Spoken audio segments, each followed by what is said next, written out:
নমস্কার বন্ধুরা, আপনারা দেখছেন আমি দর্শন। আপনাদের সকলকে আমার ইউটিউব চ্যানেল ওয়েলকাম। তো এই চ্যানেলের মাধ্যমে আমরা ধানের বিভিন্ন রোগ প্রতিরোধ, কি ঔষধ বা বিভিন্ন সার ব্যবস্থাপনা এই সমস্ত জিনিস নিয়ে এর আগে আলোচনা করেছি। সেই সমস্ত ভিডিও যদি না দেখেন তাহলে অবশ্যই সেই ভিডিওগুলো আমার চ্যানেলে গিয়ে দেখতে পারেন। অনেকেই কমেন্ট করে আমার ইউটিউব ভিডিও, দাদা আমার ধানের জমিতে পাতার ডগাগুলো 1 থেকে 2 ইঞ্চি করে লাল হয়ে শুকিয়ে যাচ্ছে। তো এই জিনিসটা নিয়ে আপনি একটা ভিডিও করে আমাদেরকে জানান কি ব্যবস্থাপনা নেবো, কেন লাগে। তো এইটা নিয়ে মেনলি আজকে আলোচনা করব। তো এই ভিডিওটা শুরু করার আগে চলুন সেই রোগটা এই ধানের জমিতে কিভাবে লাগে, সেইটা আমরা এই রোগটা কেন লাগে, কিভাবে লাগে, কীরকম পরিস্থিতিতে এটা বৃদ্ধি পায়, কিভাবে এর দমন করব, সেই সমস্ত জিনিস নিয়ে আমরা আলোচনা করব। চলুন এখন ধানের খেতে গিয়ে সেই রোগটা আমরা সরজমিনে একটু দেখে নিই, তারপরে আলোচনা করব।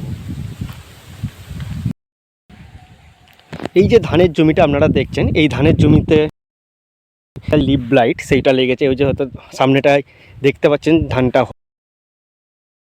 হলুদ হিসাবে আপনারা দেখতে পাবেন। আমি সামনের দিকে যেয়ে দেখানোর চেষ্টা করব কিভাবে এই রোগটা লেগে থাকে। এই জমি লাগলে এই জমি থেকে আবার এই পাশের জমিতেও আসবে এবং আসতে বাধ্য। দেখুন এই পাতের ডগাগুলো দেখছেন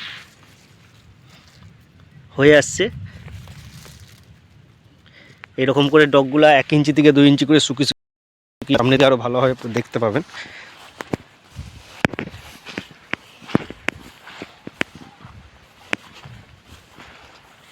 দেখুন পাতাগুলো কেমন শুকিয়ে শুকিয়ে আসছে। যদি আরও সামনের দিকে দেখাই তাহলে আরও বুঝতে পারবেন। পাতাগুলো তুললে দেখুন পাতাগুলো কেমন, ডগাগুলো শুকিয়ে আসছে। 2-4টে পাতা যদি তুলি, এই দেখুন এরকম হলুদ হয়ে উপর থেকে শুকিয়ে শুকিয়ে 1 ইঞ্চি 2 ইঞ্চি করে আসবে, এসে পুরো জমিটাই দেখুন লেগে লেগে লেগে লেগে। তো আপনারা দেখলেন এই যে পাতার ডগা থেকে 1 থেকে 2 ধানের পাতা হালকা করে হলুদ হয়ে কি হচ্ছে, জ্বলে যাওয়ার মতন হচ্ছে। এই রোগটাকে বলে ব্যাকটেরিয়াল লিপ ব্লাইট বা ধানের পাতা পোড়া রোগ। এই ধানের পাতা পোড়া রোগ প্রাথমিক অবস্থায় যে বিরাট বড় ধানের ক্ষতি করে সেইটা না, কিন্তু সঠিক সময়ে যদি সঠিক পরিচর্যা আপনি না নিতে পারেন তাহলে আপনাকে বিরাট বড় একটা ক্ষতির সম্মুখীন হতে হবে। আপনার ফলনের উপরে প্রায় 30 থেকে 40% প্রভাব ফেলতে পারে। আপনি তাই নিয়মিত জমিতে যাবেন, জমির ধারে গিয়ে ধানকে পরিচর্যা করবেন।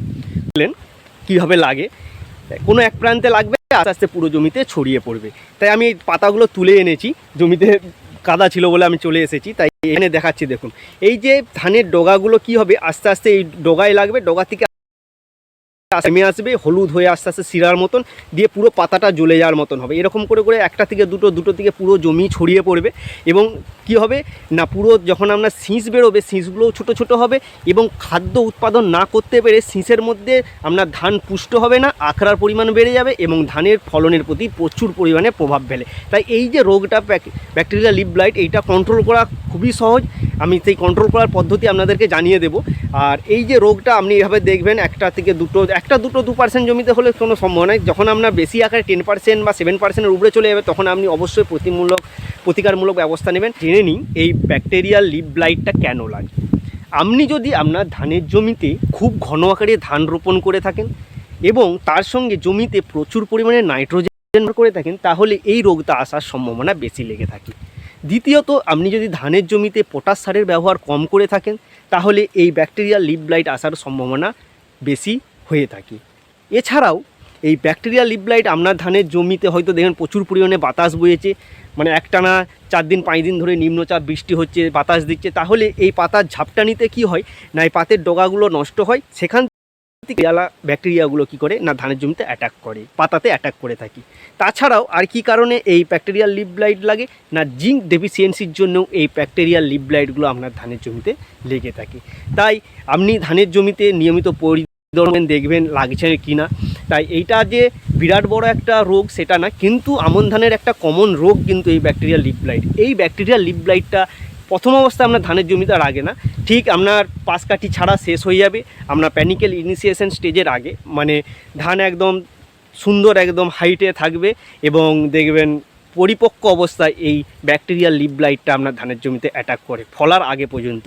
আপনি ধানের জমিতে যদি সঠিক সময়ে সঠিক না পরিচর্যা করে থাকেন, দেখবেন দূর থেকে পুরো ধানের জমিটা এই ব্যাকটেরিয়া লিভ ব্লাইটের কারণে যদি রোদ পড়ে ধানের জমিটায়, তাহলে দেখবেন পুরো দূর থেকে মনে হবে যেন ধানের জমিটার উপরে কেউ যেন আপনার আগুন ধরিয়ে দিয়েছি, এই রকম অবস্থা হবে। তো ধানের প্রোডাকশানের ক্ষেত্রে সত্যি এর প্রভাব কিন্তু অনেকটাই তখন ফেলতে পারে। কিন্তু তার আগে যদি আপনি স্বাভাবিক একটা নর্মাল আপনি প্রতিকারমূলক ব্যবস্থা নিয়ে নেন, তাহলে এই রোগটা থেকে আপনি সুন্দরভাবে এটাকে প্রতিকার করতে পারবেন। পাতাপোড়া রোগটা যে ব্যাকটেরিয়াল অ্যাটাকটা কিন্তু খুব কম সময়ের মধ্যে আমরা এই ধানের জমিতে প্রবলভাবে ছড়িয়ে পড়ে।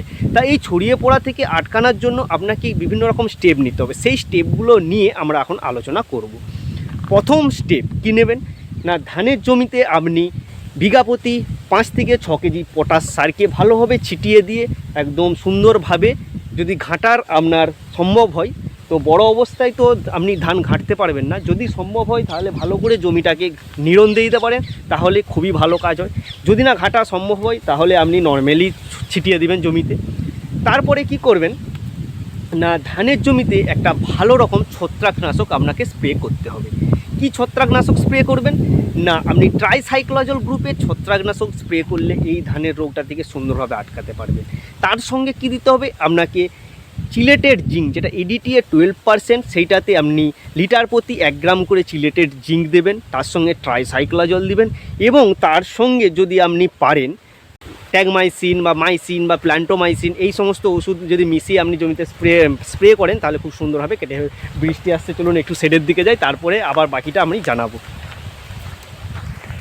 বিএলবি রোগ কন্ট্রোলের জন্য বান দেবেন, তার সঙ্গে জিঙ্ক EDTA 12% এবং তার সঙ্গে ট্যাগমাইসিন। এই ট্যাগমাইসিনের মধ্যে কী থাকে, স্টেপটোমাইসিন এবং টেট্রাসাইক্লিন হাইড্রোক্লোরাইড 1%। এটা বিভিন্ন কোম্পানি বিভিন্ন নামে করে থাকে, যেমন প্লান্টোমাইসিন, অ্যারিসের, জেউএস, স্টেপটো প্লাস বা মাইসিন, বিভিন্ন নামে এসে থাকে। তো এটা নিয়ে আপনার চিন্তিত হওয়ার কারণ নেই, এইটা দিলেই মোটামুটি পরিষ্কারভাবে ধানের জমিতে এই বিএলবি রোগ আপনি কন্ট্রোল করতে পারবেন।